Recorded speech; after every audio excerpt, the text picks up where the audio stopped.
My name is Reggie Aqui. I'm from ABC 7 News, and I'm the lucky person that gets to moderate today's event. I want to thank all of you for being here. I especially want to thank the Warriors who are having this night and have created this special event for us this afternoon. And also want to let you know that at the end of the program, we're going to be asking some questions from you.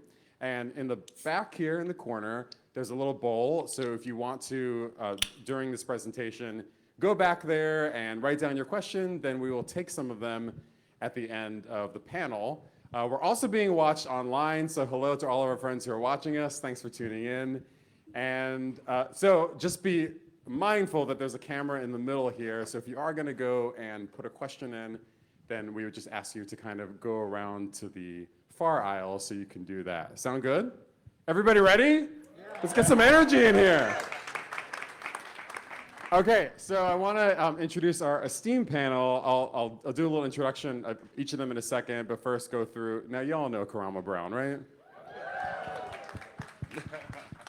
Beck Bailey is sitting next to Karamo. And Clair Farley is at the far end. So something cool about Karamo, I mean, you all know him from Netflix, right? From Queer Eye.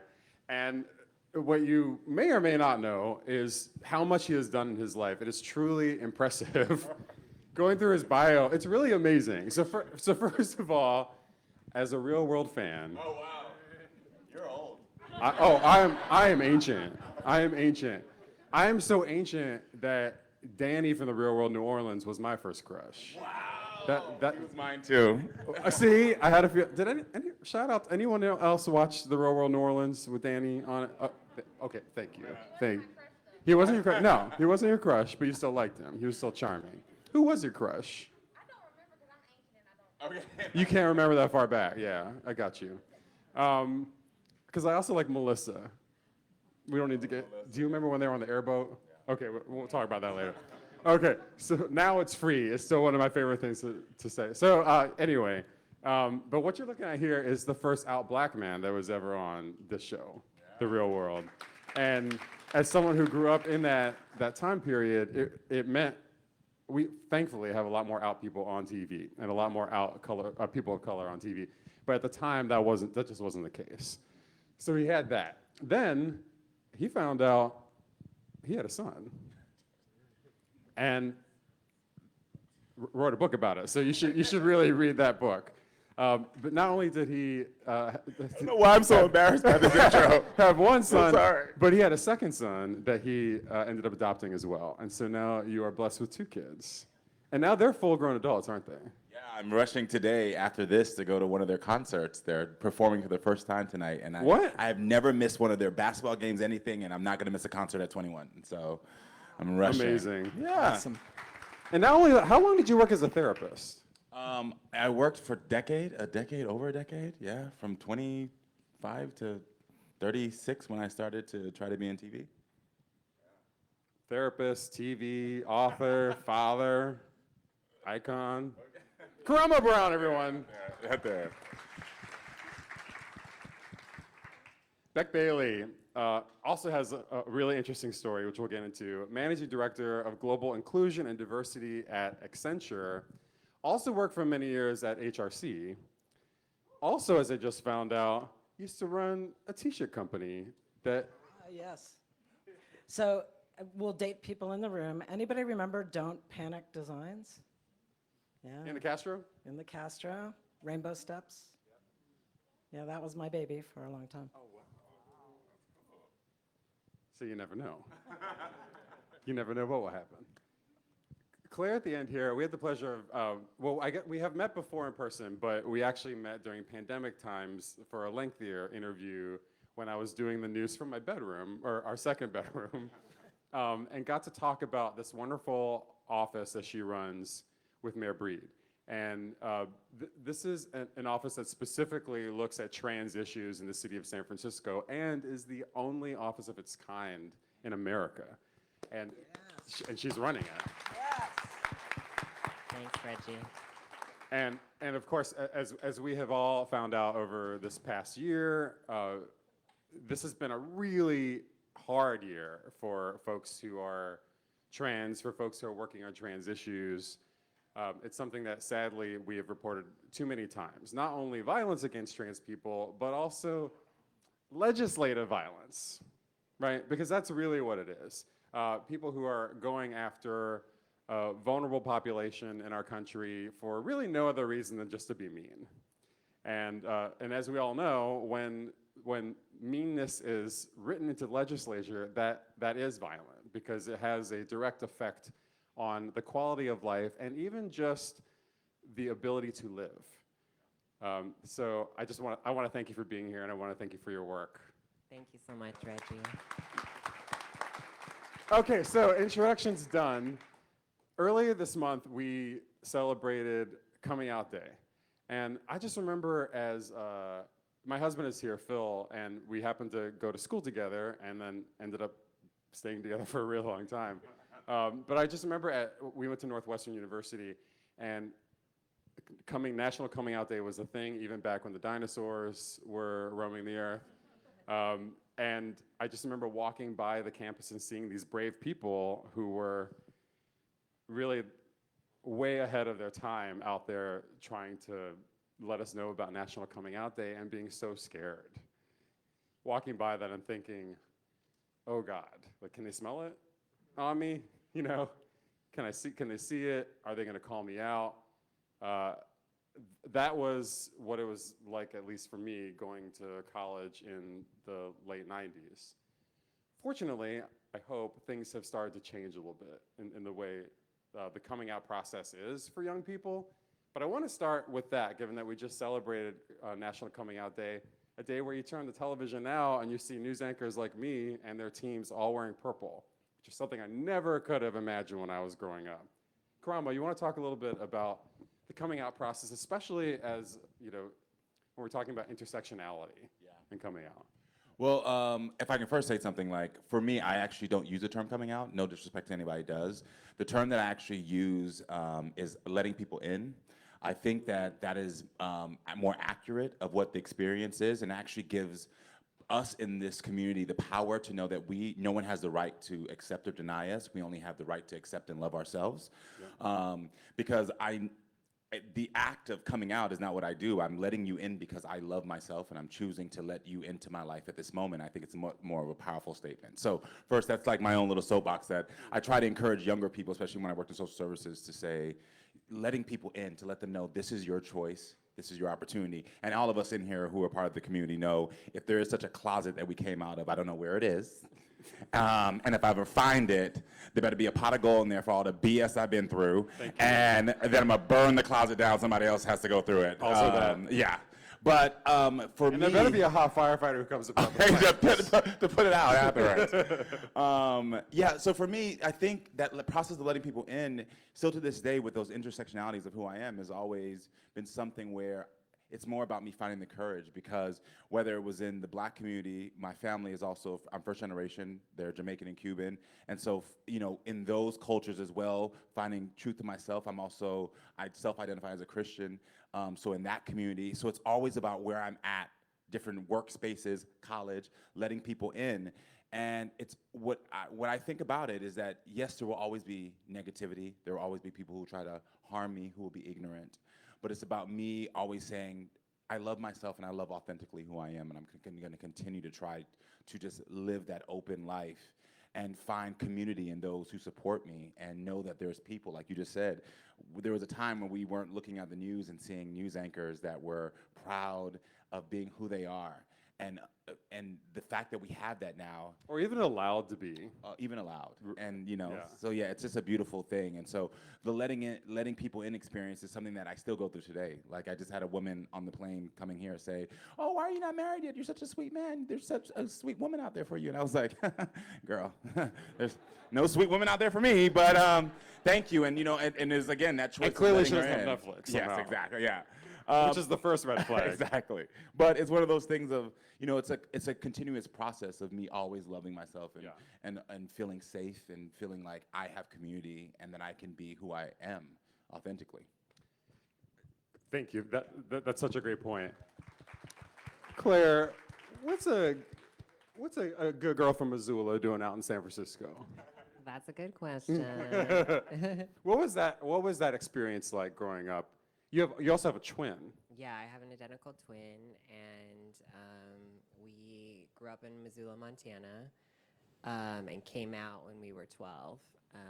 And we were lucky that Missoula was more of a liberal college town, but it was still Montana. Yeah. So let's be honest there. And then I had the process, and I love that piece around letting folks in, because I then came out as trans when I was 18, and moved to Manhattan, didn't know anyone, and started my transition. And it was such a journey because, at the time there was no, media or really stories out there around trans experience. And so I really navigated it, without a whole lot of resource. And it was organizations like the SFLGBT Center and Pride and, NCLR and so many of the organizations that are supporting tonight's event that, I was able to research and learn and go out to and say, like, hey, what is this? What am I experiencing and feeling? And so I really struggled, even though I had a lot of privilege. I had access. I went to Sarah Lawrence College in New York and tried to find a summer job. I couldn't get a job at J. Crew. I couldn't get a job at a restaurant. And I ended up working in a bakery and was fired when I tried to access the women's restroom because I made other women employees uncomfortable. So this is when you're, what, 19 or 20? Yeah, when I was 19. And so I think losing that job really motivated me to get into advocacy and be like, how can we actually work with employers like Accenture and companies around the world to say, it's not only great to celebrate Pride Month, but how do you hire us? How do you bring us to the table and have voices? And so after 10 years working in economic development, had the opportunity to be appointed by the mayor, and it's just been such a great opportunity to be the only trans director of a city department in the city, and really think about how do we build for that next generation, like build those pathways and opportunities. In a city that has only a trans district. Yes. We were the first ones, and I'm sure a lot of you already know that, but that is really quite something to see. I love passing by those banners. Yeah, I think San Francisco has so much history, and I think the trans community, is still in its infancy, and we see, through the attacks on our gender diverse youth in sports across the country in Texas. And so I think it's so important for the Warriors and for all of us as allies and supporters to really say, how do we make sure that we're including and inviting people in, like you shared, is because, all of us as young people know what it's like to be left out, on teams or not being called.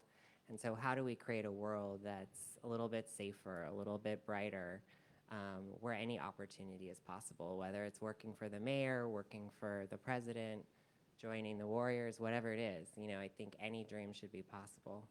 Yeah, and Beck, that really goes into what you do, because you work in a corporate space, and I was reading some of the things that you've said in other interviews in the past, and something I thought was really interesting is that it has to go beyond. A lot of companies now have the rainbow flag, and they now know what LGBTQ plus is. So they got on board, but it doesn't necessarily mean that they're providing what the community actually needs to work there.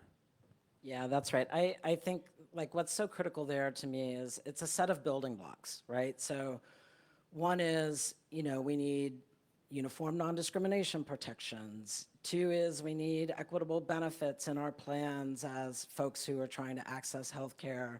And in the United States, we get that healthcare from our employer. So our employer is our source for that. So there's kind of these stepping stones of, okay, you're at the parade, the marketing's there, now what, right? What does the policy say at the end of the day? And then when you've built those policies, when you've created more inclusion and equity on paper, Then you've got the really hard work of making that come to life. And to me, that goes so much to, I love this idea of letting people in and the sense of belonging to self. This is something we're talking about a lot at Accenture right now through a program we call Thriving Together. And it's based on that science of what is belonging. And belonging, it necessitates that you belong to yourself before you can create a space for others to belong as well. And so before you can create inclusion or that atmosphere that you need, we really need to help people come into their own and see themselves and feel empowered in themselves so that they can extend that to their colleagues and to everyone around them. So I see it as, there are some fundamentals of you gotta have policies, you gotta have practices, the rules need to be fair, but then we need to really create that culture and environment. And that's a long, every day, every moment game. Yeah, you talk about fairness being kind of the floor, right? Exactly. Yeah. You also talk about, though, that there's a gut feeling that you have as an employee who's a part of the LGBTQ plus experience, where you just know when there's a difference between what is being said and what is being practiced. Oh yeah, for sure. I think, honestly, as a person who's transgender, as a person who, I always talk about, I don't feel like I ever really had a closet. Like, I feel like I have more of a closet now than I had when I was 18 and I was a very, very masculine lesbian living in the South. Like, I felt like, my closet was made of glass, if you will. And, as I went through my life and came into my own, part of it was a journey for me to find a place where I could work and be myself every day and be, as out and loud and proud as I wanted to be.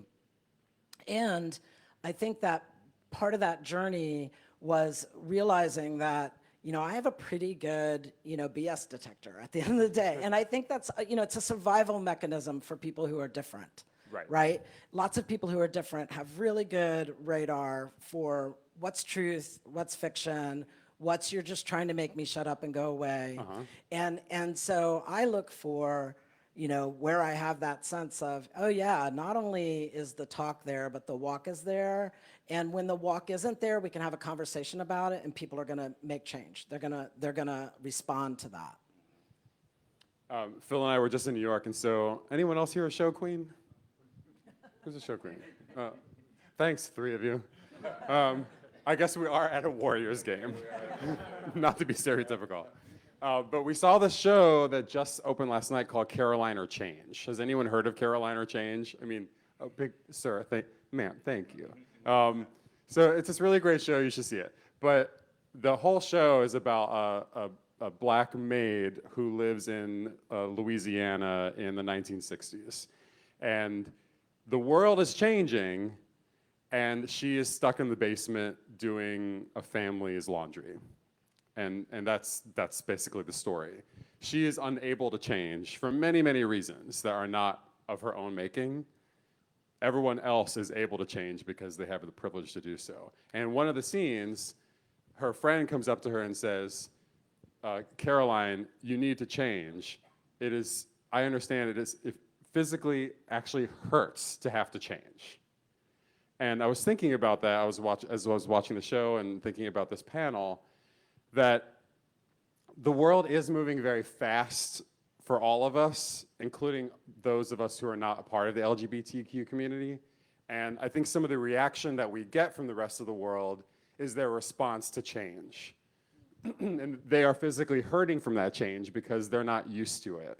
They're not used to having to change for someone else. And here we are asking them to change because we demand it, because we want to be seen as who we are, and so we want to use pronouns, and we want to be addressed the way that we think is respectful.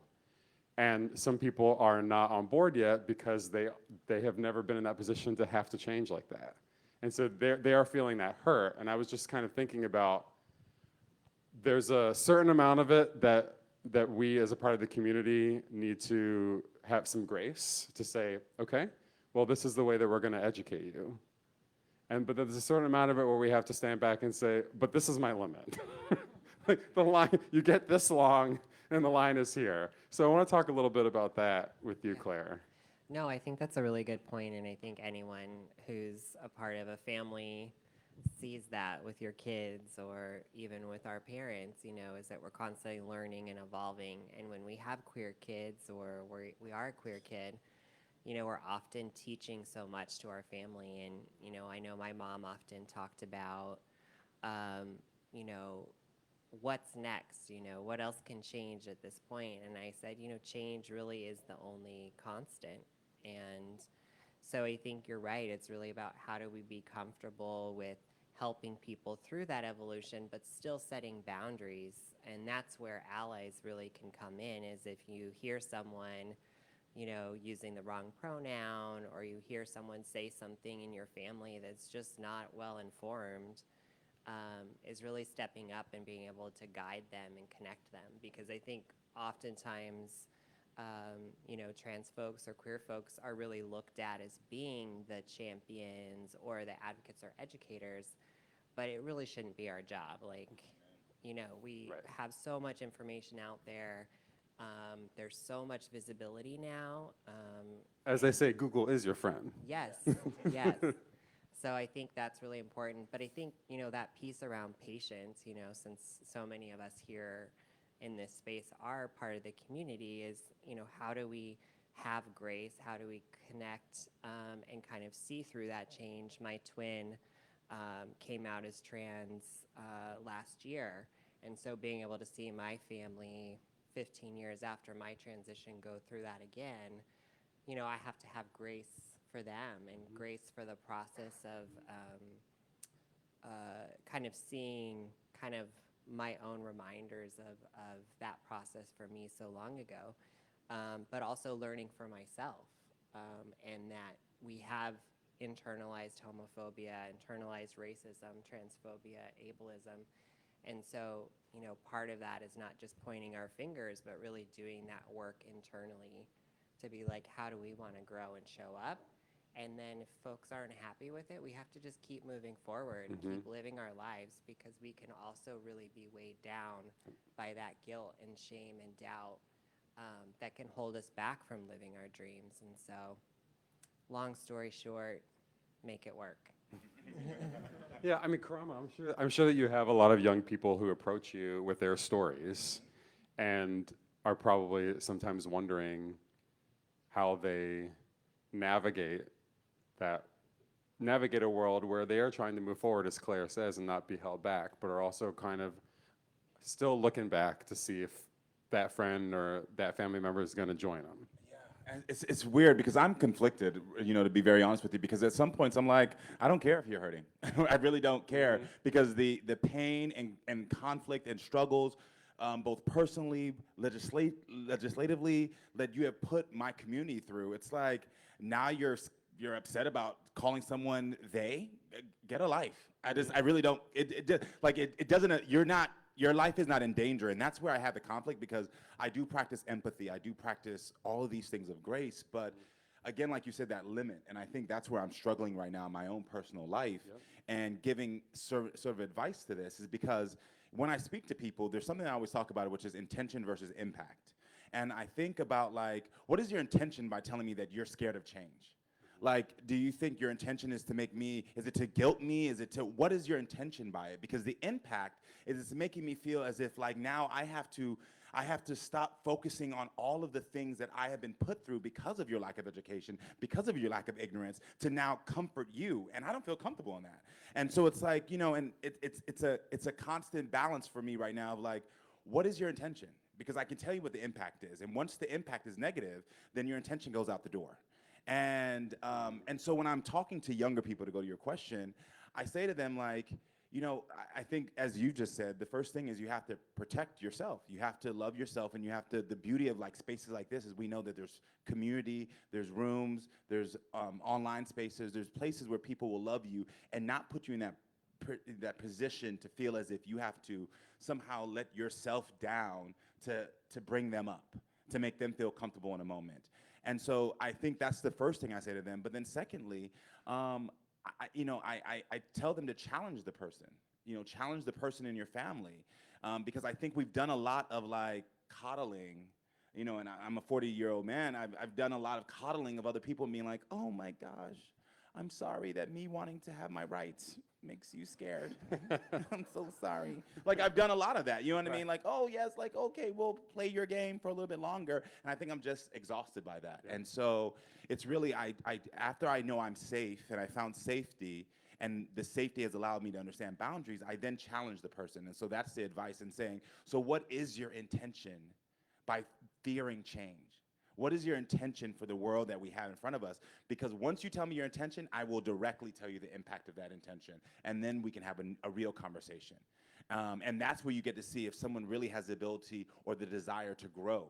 Because in that moment, when you tell them what the intention is, if they don't, we just saw it, I know I'm not supposed to bring it up, but we just saw it with Dave Chappelle. We saw like, you know, his whole intention was like, oh You my can bring gosh. up what, this is a safe space, Yeah, Karamo. yeah, You can well, I'll bring it up. whatever you want. But his whole intention was like, I'm friends with the trans community. It's like, girl, your impact was horrible. It was transphobic. It was whatever. And instead of receiving that, he's still fighting against it. He's still saying, no, no, no, it's not. I have trans friends. I have black friends, whatever. You know, like the same type of rhetoric, you know? And so it's like, when you challenge someone and say your intention has given this negative impact, are you ready to grow through this and learn?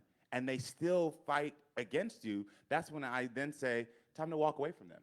Time to continue to go back to that safe space. And so that's sort of the space I'm in. That's the advice I'm giving right now of protecting yourself, but challenging the person, because it's 2021. Enough is enough. We're done. Like, I'm finished. That's just me.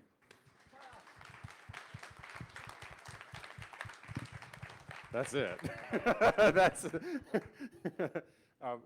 Beck, that can be kind of difficult at work. Well, yes and no, Okay. right? So I think in some ways, if you have, like we do at Accenture, a very clear goal of equality and inclusion and values that respect the individual, then, you know, when my colleague misgenders me, I really can say, you know, you're not respecting me as an individual. I just told you how I identify.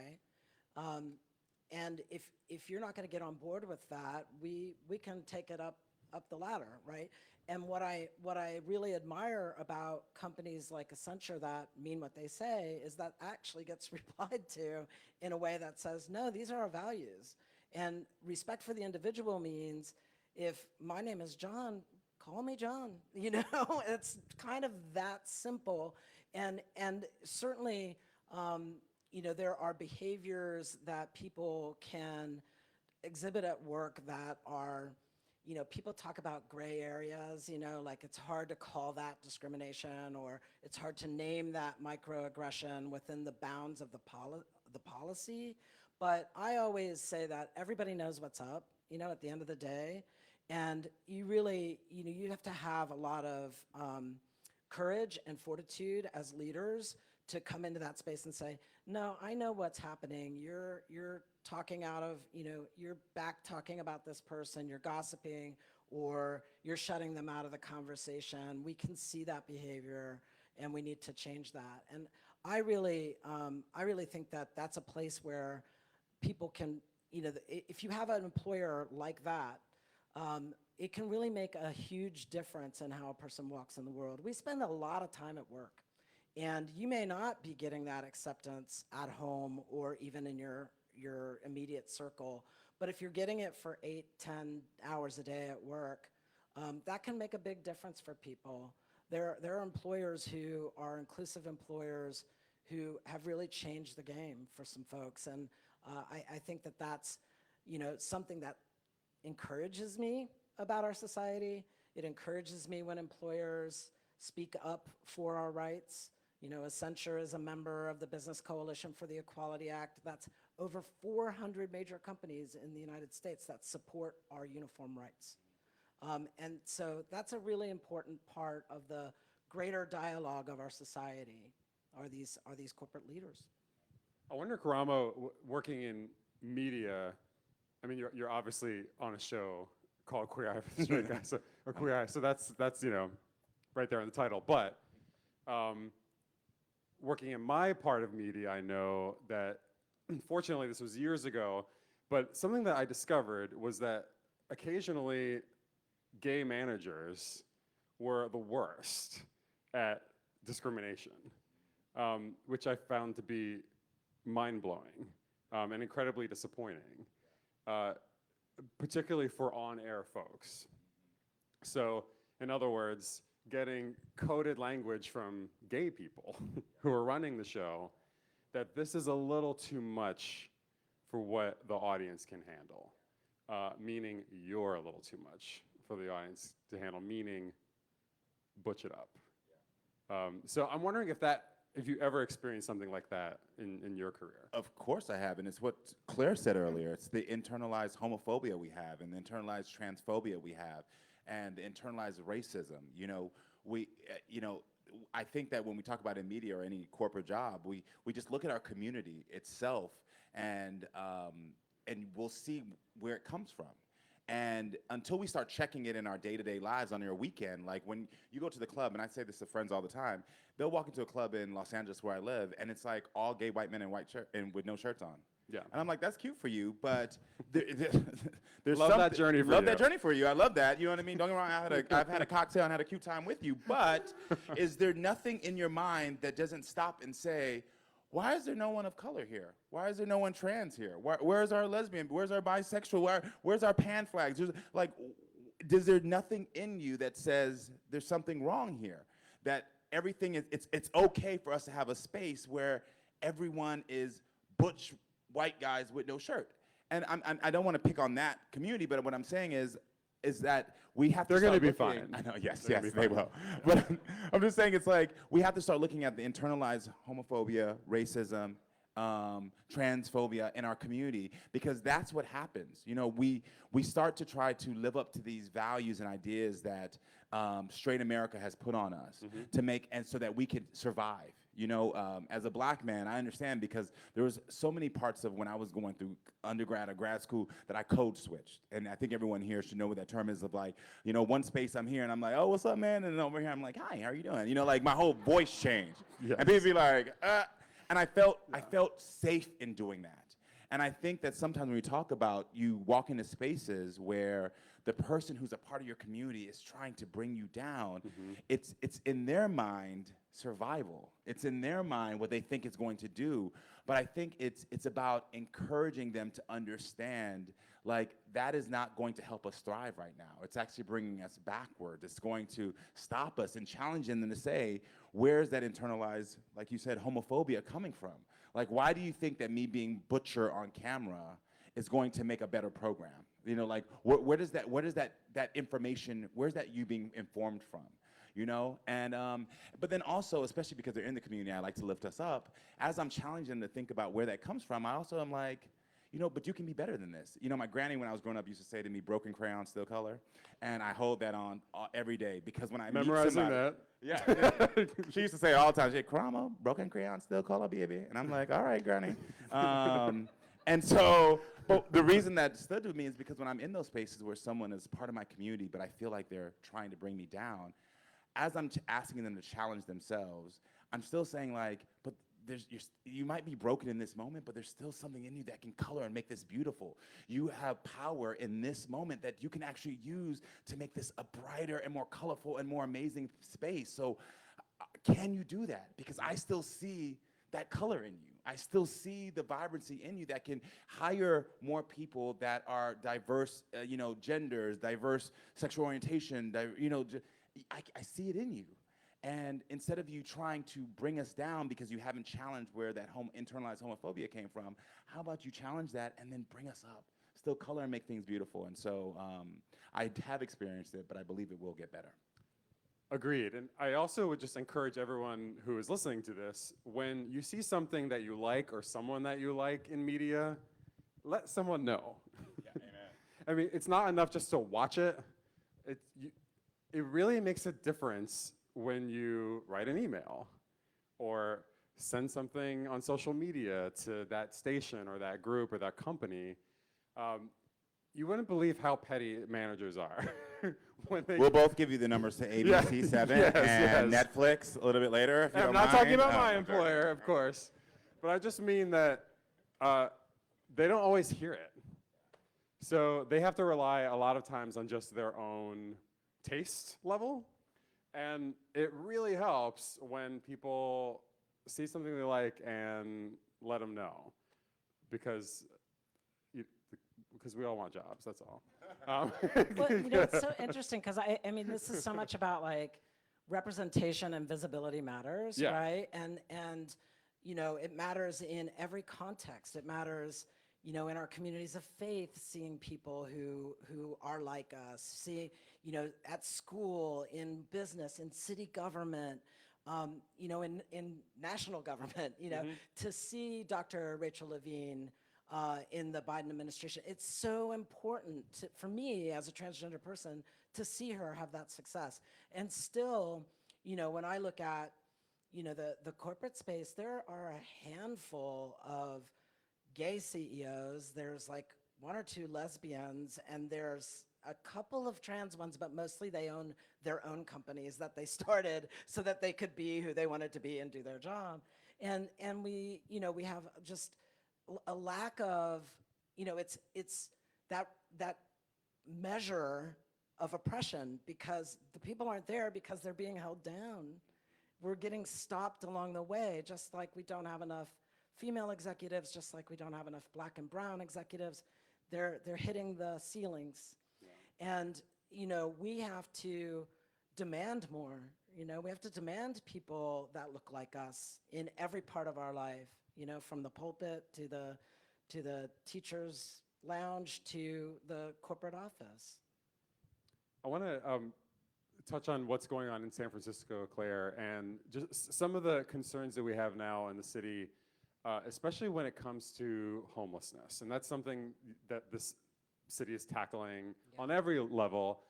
Obviously, anyone who lives in the Bay Area knows how expensive housing is. That is not something that is getting better, although more affordable housing is being built every day, but it's still never going to be enough. Proportionally, gay youth, trans youth are hit the hardest when it comes to, and especially if they are people of color as well. So what is sort of the temperature right now for people of color as well? So what is sort of the temperature right now in the mayor's office for addressing this, the impact that you're seeing on the youth themselves?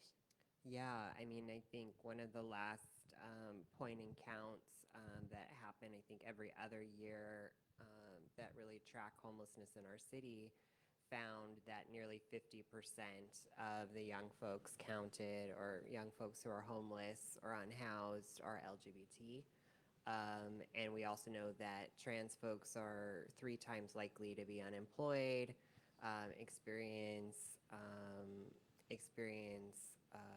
I think it's something like 50 to 60% of unhousing rates. And so a big initiative that my team has really worked on with the support of the mayor is our Trans Home initiative, which provides housing rental subsidies to low-income trans communities, and there's similar programs for youth that really help subsidize rent anywhere from 30 to 50% of rent is covered based on your income.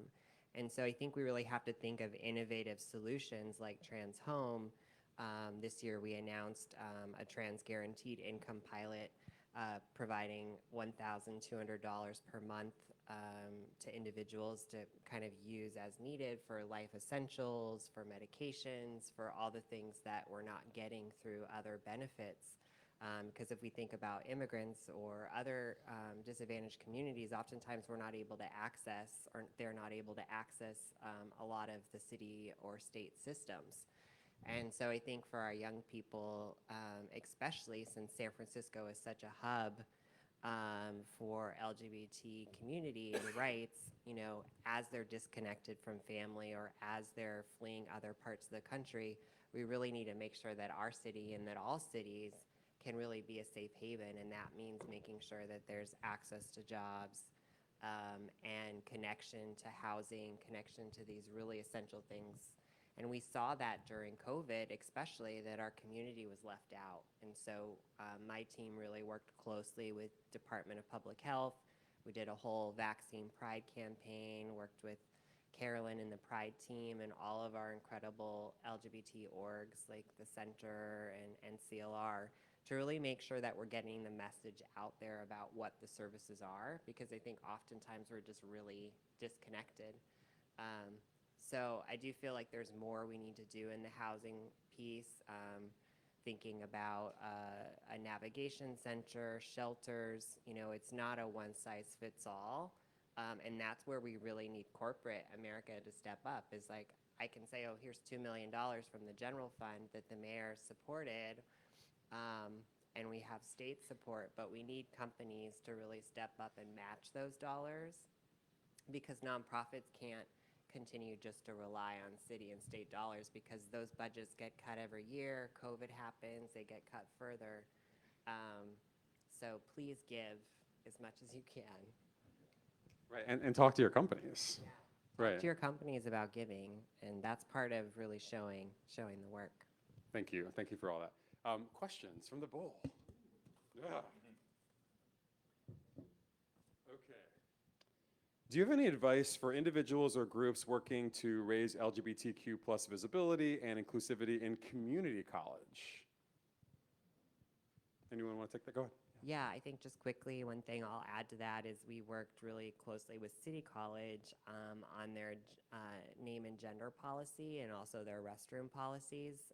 And so I think really being critical, if you're going to be getting roll call and the school requires you to use your old name, that can be really triggering, or if you're a professor.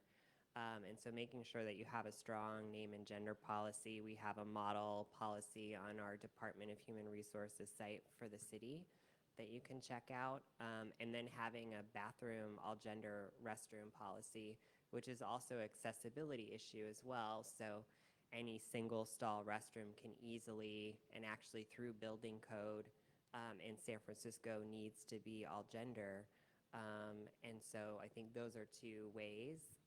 And then also really thinking about how is allyship shown. You know, it might be like, you know, a safe zone sticker, or a professor might wear a pin or something, but how do we show our support visibly? Because queer people notice it, right? Like if you see a rainbow flag, you're like, oh my God, girl, that's a rainbow flag down there. So, I mean, I think really Or a trans flag. Yeah, or a trans flag. So I think that's one way, is just to be like, okay, how as allies can we show it's a safe space if I needed advice? Yeah, that's great. It feels like the T in LGBTQ is under attack. How can we help our transgender community be welcome and protected in sports? It's a great question. I mean, I think just so that we're all aware, I think a lot of you probably know what's going on in Texas. The governor just signed this legislation into law, which would make it impossible for someone whose gender does not match their sex at birth from playing sports. And this is what, when we have done this on our show on ABC7, I've called this a solution to a problem that does not exist. It just doesn't. We're talking about a teeny tiny percentage of people, and we are still searching for that incident that happened that would have denied someone some sort of fairness in sports, other than the person who's being unfairly treated who is trans. So that's Texas, but there are also many other states which have introduced similar legislation, and that's kind of going through the pipeline. Karamo, do you have anything to say about that issue, which has really been kind of the sports story, I think, in the LGBTQ community for this past year? I mean, you just said it. It's disgusting. I mean, I was born in Texas, and sometimes I'm like, girl, Houston. I don't really want to just like float off into like nowhere. We just did our next season of Queer Eye in Texas, and which will be coming out soon. And it was. But you know this because I used to work in Houston as well. Yeah. And Houston has a huge LGBTQ plus community. It's not the people of these cities that that are driving this. It is the legislators who represent them. Yeah, and it's really us. I mean, it's really just up to us to continue to like do the work to really vote out these legislators. I mean, we've seen the power, you know, not knowing anyone's political affiliation, you know, but you know what we did after we had those years of Trump, like, you know, banding together and really realizing the power we have in voting and doing those things. And of course, there's so many issues with that, but it's ridiculous, you know, like it's sad because a lot of this targets children.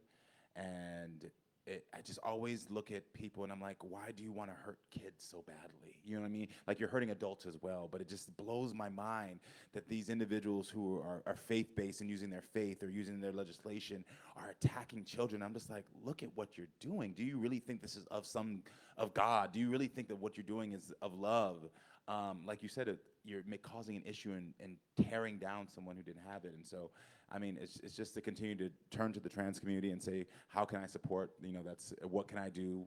Googling myself, you know, and just trying to do the best we can to support. And you know, ironically, I'm not supposed to say this, but in our next season, we actually work with a trans athlete who's having some of these issues on the show, and we get to really talk about it in detail, or we let them talk about it, and so that we can learn. And so I'm excited for the world to see this episode because it just goes to like what's happening now. I'm excited for that too. I would love to give this a little context too. Is, Please. you know, I think when I think about these bills, and this year has been the worst year. It's over 250 anti-trans, anti-youth bills around sports, medicine, access to healthcare, and 8 of them have passed, which is actually, I think, the worst number over the last 4 years. But the arc of them is ever since marriage equality, every year there are more and more of these bills. So I also kind of look at it as, you are so scared of us, you know? So you're seeing scared. revenge. Well, I mean, it's a backlash, right? Backlash. But and I think it's a backlash, and it's almost a fear-based conversation. I think it's also, you know, it's noise in the system. You know, you introduce all of these bills. Many of these lawmakers know that most of them won't pass, but they have such a vested interest in, you know, making LGBTQ people afraid and talking about kids. Like, it really is ugly. Like, it's the ugliest part of some of the things of the advocacy work that I've done. And, you know, I think the goal for us is, how do we fight back? How do we stay informed? You know, especially if we don't live in those places. And then how do we support the people who do live in those places? Like, what does allyship look like there? Sometimes it's writing a check. Sometimes it's making sure your employer knows what your colleagues in that state might be going through because of that, so that folks can rally around and try to make a difference there and fight it, right? Yeah, absolutely. We are running out of time, but before I go, and we've talked about a lot of heavy subjects today, and so I just appreciate everyone's attention. I know it's a lot to go through, and I'm sure it's also traumatizing sometimes to hear some of these stories. So I want to end on the joy of being a part of the LGBTQ plus community, because there's a lot of it. I can't imagine really wanting to be anything else.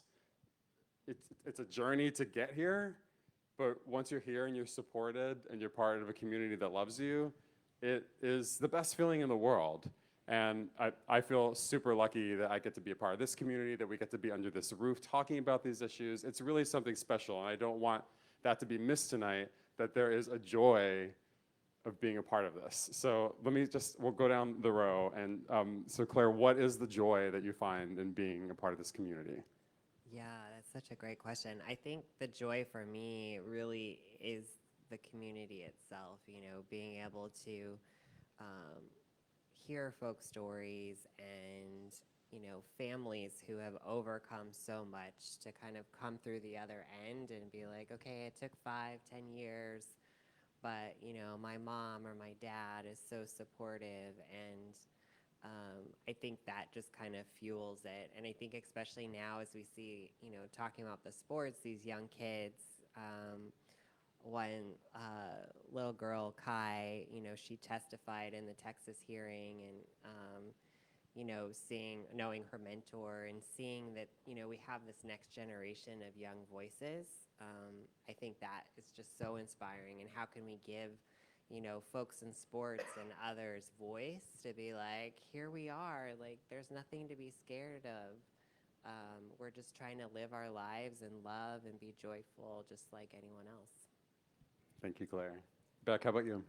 Oh gosh, I mean, I guess I'll finish where we started, in the sense of, like, I'm like a shape-shifting rainbow unicorn of a human, you know? Like, I think being queer is like the best thing that ever happened to me.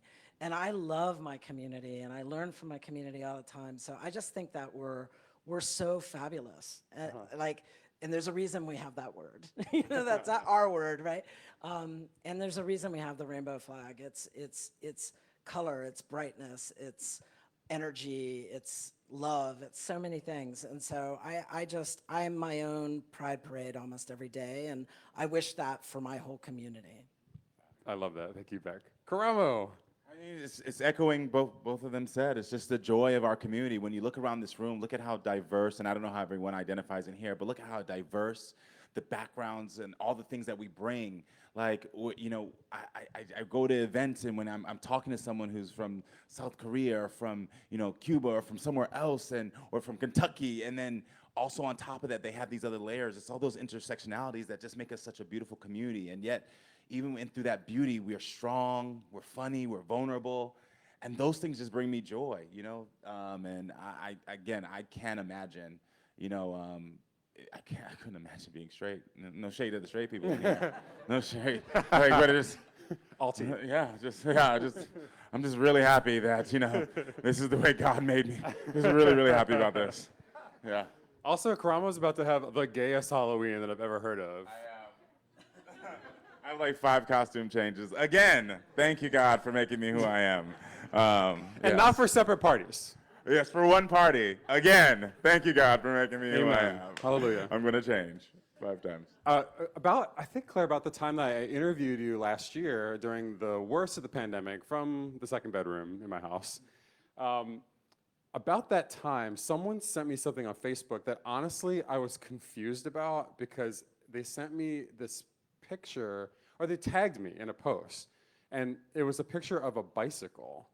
And I, at first, you know, you see so many things, and you're going throughout your day, and you're kind of like, what, bike? I don't, okay, you know.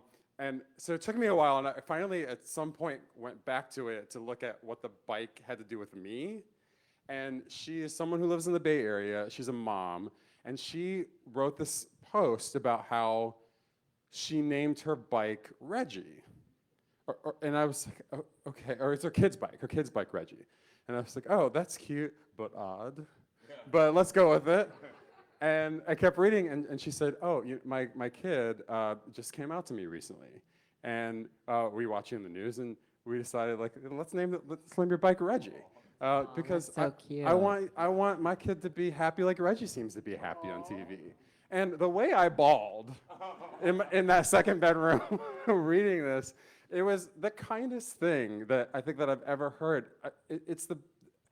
You were looking at a non-Emmy award-winning, non-Peabody award-winning, never, ever gonna happen. No one's ever gonna give me anything to recognize me, and that's totally fine. I think it could happen. I'm changing that.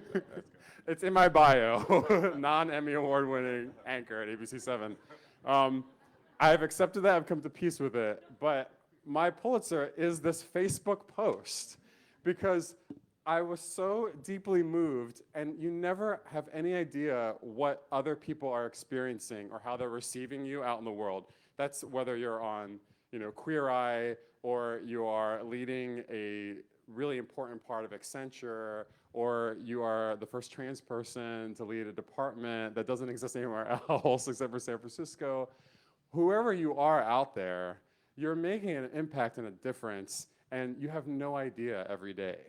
And so I just want all of you to go through life with your head held high, knowing, like, all right, there might not be an award at the end of this rainbow, but there might be a bike named after me. Yay. And that's good enough. That's more than good enough. Thank you so much to all our panelists.